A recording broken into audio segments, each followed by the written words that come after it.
Salam sejahtera, terima kasih karena bersama dengan saya di Nazilin Unity Channel. 1 jam selepas kemenangan Pakatan Harapan di PRK KKB, tiba-tiba Azmin Ali tampil memberikan komen yang luar biasa. Ada netizen yang menuduh, kata mereka, Azmin Ali kalau dah kalah tu tutuplah muka, tak malu ke, kata mereka. Sudahlah jadi pengkhianat Pakatan Harapan yang menjadi antara sebab utama Kerajaan Pakatan Harapan tumbang dalam langkah Sheraton pada tahun 2018, kini timbul pula kenyataan yang memalukan, kata mereka. Ini apabila Azmin Ali kata, undi PH lebih teruk merosot berbanding PN. Saudara-saudara, ada netizen kata, tak apalah, merosotkah, tak merosotkah, mendatarkah, melintangkah, atau sebagainya. Kalau dah kalah, tetap kalahlah, kata mereka. Hanya dengan 1 undi pun kalau kalah juga kalah. Seperti bermain bola sepak, kata mereka.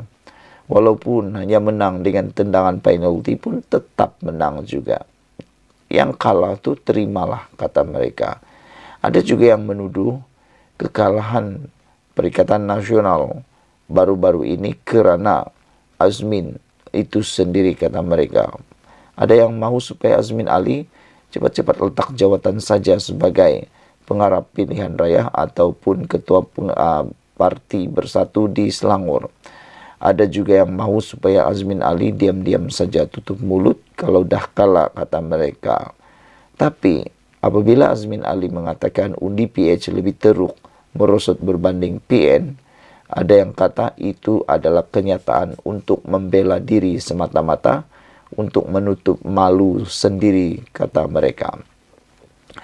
Perikatan Nasional PN mendakwa, meskipun Pakatan Harapan memenangi kerusi pilihan raya kecil PRK Dewan Undangan Negeri Kuala Kubu Baru, jumlah undi diperoleh calon daripada Kerajaan Perpaduan merosot. Pengarah PRK Kuala Kubu Baru Perikatan Nasional Datuk Seri Muhammad Azmin Ali berkata, gabungan itu tidak terkesan dengan penurunan undi biarpun gagal merampas kerusi berkenan. Kalau dah kalah, kalahlah, kata netizen.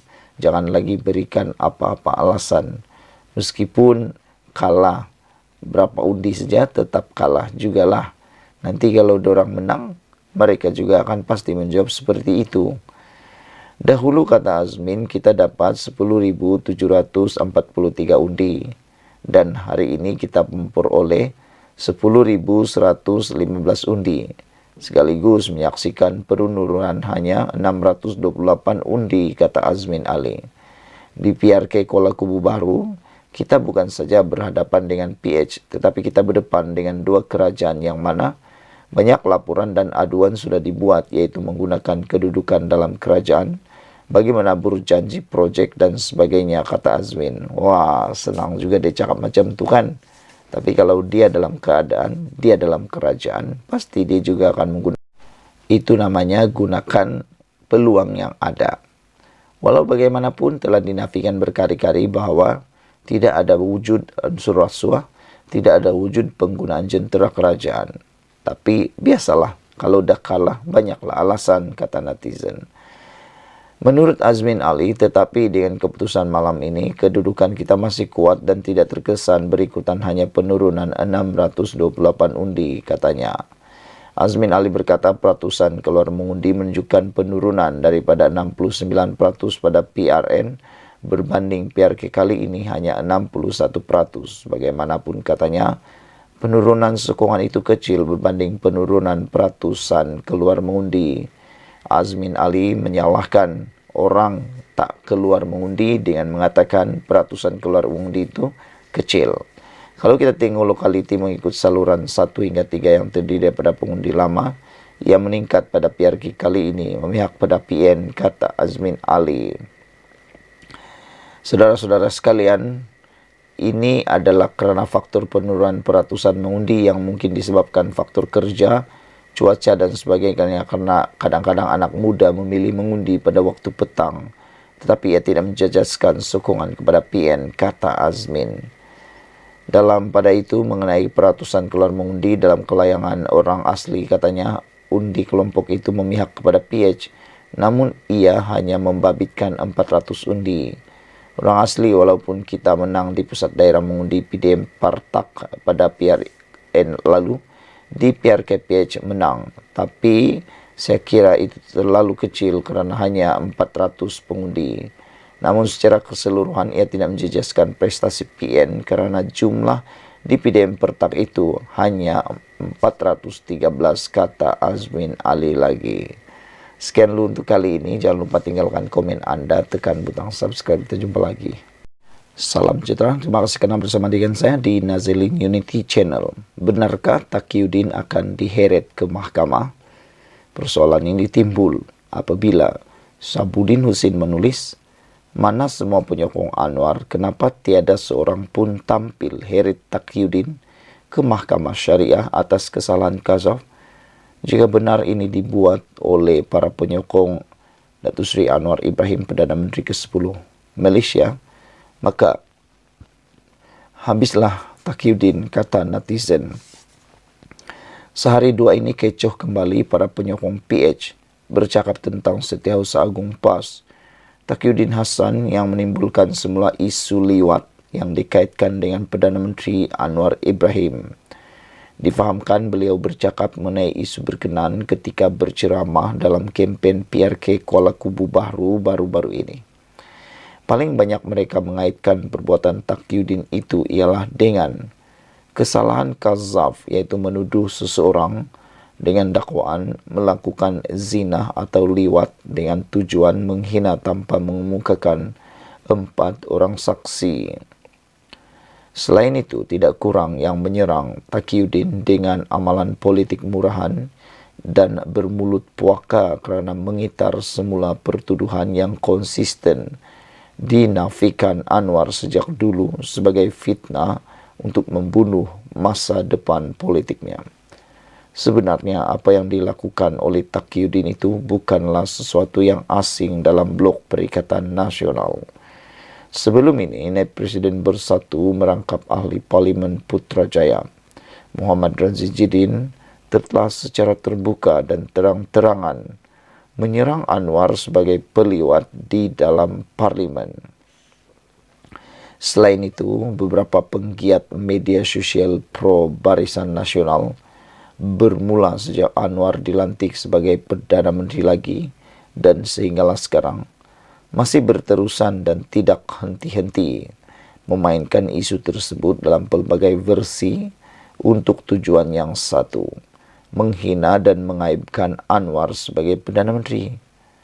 Sebelum ini memang Anwar beberapa kali membawa kes Qazaf ke mahkamah terhadap mereka yang menuduh dan mengaitkannya dengan pertuduhan liwat. Sudah tentu oleh kerana ketika itu Anwar berada di blok pembangkang, semua kes yang dibawanya itu ditolak begitu saja. Tetapi sekarang keadaan sudah berbeza. Selain PH mengetuai kerajaan, Anwar sendiri adalah Perdana Menteri dan Ketua Kerajaan. Oleh yang demikian, kenapa masih dibiarkan banyak pihak terus menuduh Anwar dengan perbuatan liwat, walhal mereka tidak pernah mengemukakan 4 saksi? Sebagai Perdana Menteri, pastilah munasabah bagi Anwar tidak melayan semua tuduhan tersebut. Tetapi takkan para penyokong Anwar dalam PH, PKR dan NGO, paling pelbagai NGO dan orang perseorangan yang setia menyokongnya, masih sampai hati hanya duduk diam dan membiarkan saja kesalahan Qazaf itu berterusan. Sebahagian daripada mereka dilihat sekadar ada menulis di media sosial atau mengeluarkan kenyataan dengan menyerang kembali penuduh tersebut. Dengan paling ramai hanya berani mengomel dalam grup WhatsApp semata-mata. Mana cukup begitu bro? PH kan dah jadi kerajaan sekarang. Sepatutnya dalam keadaan sekarang para penyokong Anwar, terutama pemimpin PKR sendiri dan mereka yang diberi jawatan dan kedudukan dengan pelbagai imbuhan, haruslah bertindak lebih agresif serta proaktif membela Perdana Menteri. Membuat kenyataan media, menulis di media sosial atau mengomel dalam grup WhatsApp sudah tidak relevan lagi. Sudah sampai masanya mereka yang menuduh Anwar sebagai peliot tanpa mengemukakan 4 saksi diheret ke Mahkamah Syariah atas kesalahan Kazam. Dalam keadaan sekarang, mulakan dengan heret Taqiyuddin dulu ke Mahkamah Syariah atas kesalahan yang dilakukan itu. Jangan dibiarkan berterusan Perdana Menteri kita dihina dan dimalukan secara terbuka.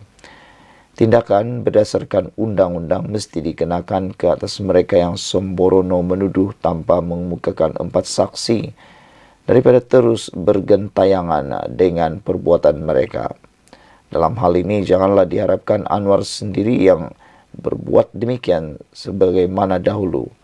Lagipun sebagai Perdana Menteri beliau lebih banyak urusan lain yang lebih penting untuk diutamakan. Setelah menjadi Perdana Menteri, kerja penyokong dan mereka yang diberi jawatan itu pula lah yang patut berbuat demikian. Takkan tak reti-reti lagi, kata Sabudin Hussein. Sekian dulu untuk kali ini. Jangan lupa tinggalkan komen Anda, tekan butang subscribe. Kita jumpa lagi. Bye-bye.